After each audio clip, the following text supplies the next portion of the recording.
ಕನ್ನಡ ವಾಹಿನಿಗೆ ಸ್ವಾಗತ. ಯಾದಗಿರಿ ಜಿಲ್ಲೆಯ ಕೂಗಳಿತೆ ದೂರದಲ್ಲಿ ಇರುವ ಏಕಲವ್ಯ ವಸತಿ ನಿಲಯದಲ್ಲಿ ಪದೇ ಪದೇ ಕಳಪೆ ಆಹಾರ ವಿತರಣೆ ಮಾಡುತ್ತಿದ್ದಾರೆ ಎಂದು ವಿದ್ಯಾರ್ಥಿಗಳು ಹಾಸ್ಟೆಲ್ ಮುಂಭಾಗ ಪ್ರತಿಭಟನೆ ಮಾಡಿದ್ದಾರೆ.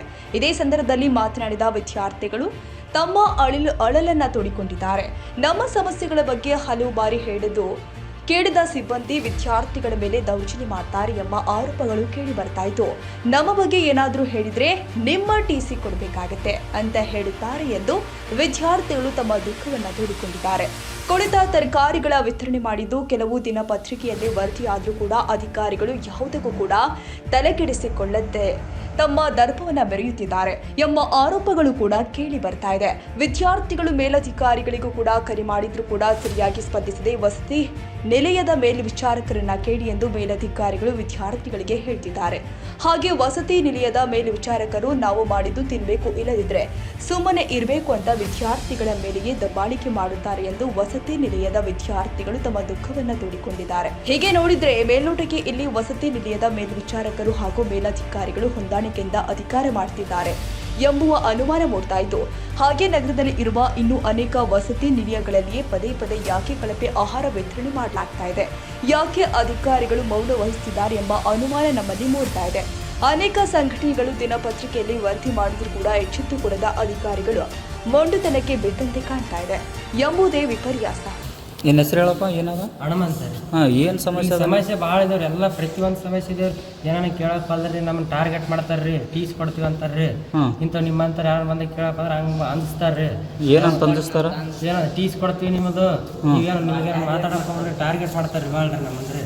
ಯಾರನ್ನ ನಿಮ್ಗೆ ಒಬ್ಬರು ಅಂತ ಏನೋ ಸಮಸ್ಯೆ ಕೇಳಪ್ಪಲ್ರಿ ನಮಗೆ ಬರ್ತೀರಿ ಸರ್. ಇಲ್ಲಿ ಇನ್ವರ್ಟರ್ ಆದಂದ್ರೆ ಬಿ ಸ್ಟಾರ್ಟ್ ಮಾಡಲ್ರಿ ಸರ್. ಇನ್ವರ್ಟರ್ ರಾತ್ರಿ ಕರೆಂಟ್ ಹೋಯ್ತಂದ್ರೆ ಮಕ್ಕೋಬೇಕಂತ ಅನ್ಸುತ್ತೆ ಸರ್. ಮತ್ತೆ ಇದ್ರ ಬಗ್ಗೆ ನೀವೇನಾದ ಎಲ್ಲರೂ ಸೇರಿಕೆ ಒಂದು ಸ್ಟ್ರೈಕ್ ಏನಾದ್ರು ಮಾಡಿ ಸರ್? ಇವತ್ತೇ ಮಾಡಿದ್ರು. ಇಲ್ಲೇ ಬ್ಲಾಕ್ ಮೇಲ್ ಮಾಡ್ಯಾರ ನಮ್ಗೆ. ಏನಂತ ಬ್ಲಾಕ್ ಮೇಲ್ ಮಾಡ್ರ? ನೀವು ಯಾಕೆ ಹೋದ್ರಿ, ನೀವು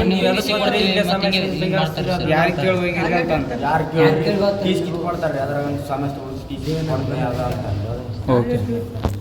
ಈ ಶೌಚಾಲಯಗಳು ಇಷ್ಟು ದಿನದಿಂದ ಒಟ್ಟು ಸ್ವಚ್ಛತೆ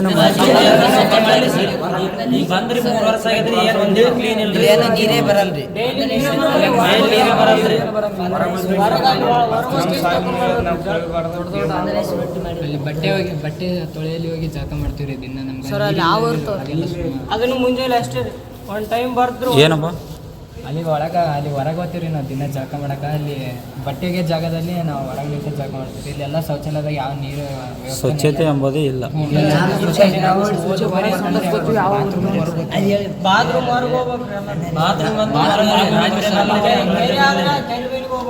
ಮತ್ತೆ ಇವು ಇದ್ದದ್ದು ಏನು ಮಾಡ್ತಾರೆ? ಮತ್ತೆ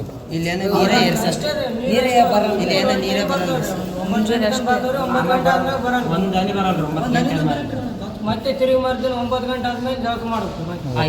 ಒಳಗಡೆ ಶೌಚಾಲಯಗಳು ಕರೆಕ್ಟಾಗಿ ನೀರು ಸಪ್ಲೈ ಇಲ್ರಿ. ಒಳಗಿದ್ರೆ ಅವು ನಲ್ಲಿಗಳು ಅಂತಾರೆ, ಅವು ಬಾತ್ರೂಮ್ಗಳು ಕಾಲಿಡಂಗೆ ಆಗಲ್ರಿ. ಅವ್ರು ಹಂಗಾವ್ರಿ ಸರ್. ನೋಡಿದ್ರೆ ಏನು ಸ್ವಚ್ಛ ಅಲ್ರಿ ಹಾಸ್ಟೆಲ್ಗಳು ಅಂತಾರೆ. ಎಲ್ಲಿ ಬೇಕಲ್ಲಿ ಇದೆಲ್ಲ ಗಲೀಜು ರೀ ಸರ್. ಒಳಗೆಲ್ಲ ಕಸ ಗಿಸ ಏನು ಕರೆಕ್ಟ್ ಹೊಡ್ಯಲ್ರಿ. ಕ್ಲಾಸ್ ರೂಮ್ಗೆ ಕಸನೇ ಹೊಡ್ಯಲ್ರಿ. ನಾವೇ ಹೊಡ್ಕೋಬೇಕಂದ್ರೆ ಕ್ಲಾಸ್ ರೂಮ್ ಕಸ ರೀ. ಆಮೇಲೆ ಇಲ್ಲ ಯಾರೋ ಒಬ್ರು ಸದ್ಯ ಕೇಳಿದಂತೆ ಮುಂದೋಗಿ ಸಾಯ್ತು ಅವ್ರನ್ನ ಅಲರ್ಟ್ ಮಾಡಿಸಿ ಟಾರ್ಗೆಟ್ ಮಾಡಿಸಿ ಅದು ಮಾಡ್ತಾರೆ. ಈ ಸಿಬ್ಬಂದಿಗಳ ಗಮನಕ್ಕೆ ಏನು ತಂದಿಲ್ಲ? ಎಷ್ಟು ಹೇಳಿದ್ರೆ ಅಷ್ಟೇ ಇದೆ ಸರ್ ಪ್ರಾಬ್ಲಮ್. ಅದಕ್ಕೆ ಈ ಸತಿ ಇವತ್ತು ಎಲ್ಲರೂ ನಿಂತೀವಿ ಸರ್. ಓಕೆ, ಸರಿ ತಗೋ. ನಿನ್ನ ಹೆಸರಪ್ಪ? ಮೌನೇಶ್ ಅಂತ ನನ್ನ ಹೆಸರು. ಸರಿ, ಹೇಳಪ್ಪ. ಶೌಚಾಲಯದ ಏನದ ಸರ್? ಶೌಚಾಲಯ ಅಂದ್ರೆ ಒಂದಿನ ಸ್ವಚ್ಛ ಮಾಡಿದ್ರೆ ಒಂದಿನ ನಾವಂತೂ ಒಳಗೆ ಕುಂತಿಲ್ಲ, ಬರೀ ಬಾತ್ರೂಮ್ ಹೊರಗೆ ಹೋಗಿ ಸ್ವಲ್ಪ ಕಿರಿಕಿರಿ ಒಳಗಂತ ಕುಂತಿಲ್ಲ.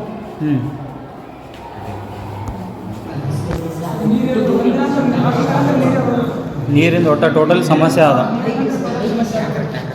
ಲೈಟಿಂದ ಅಂತ ಸರ್ ಅಂತ ಇನ್ವರ್ಟರ್ ಮಾಡಿಸಿ ಅಲ್ರಿ ಸರ್. ಈಗ ಮತ್ತು ವಿದ್ಯುತ್ ವ್ಯವಸ್ಥೆ ಹೆಂಗಿದೆ ಇಲ್ಲಿ? ವಿದ್ಯುತ್ ವ್ಯವಸ್ಥೆ ಕರೆಂಟ್ ತನ್ನಾಗೆ ಬಂದರೆ ಅಷ್ಟೇ ಸರ್. ಕರೆಂಟ್ ಬಂದ್ರೆ ಅಷ್ಟೇ ಸರ್. ಕರೆಂಟ್ನ ಟೈಮ್ ಟು ಟೈಮ್ ಬರಲ್ಲ ನೈಟ್ ಎಲ್ಲ. ಆದಷ್ಟು ಅಧಿಕಾರಿಗಳು ಇತ್ತ ಕಡೆ ಗಮನ ಹರಿಸಿ ಏಕಲವ್ಯ ವಸತಿ ನಿಲಯದ ಮಕ್ಕಳ ಸಮಸ್ಯೆಗಳನ್ನು ಬಗೆಹರಿಸಬೇಕು ಎನ್ನುವುದೇ ನಮ್ಮ ಆಶಯ.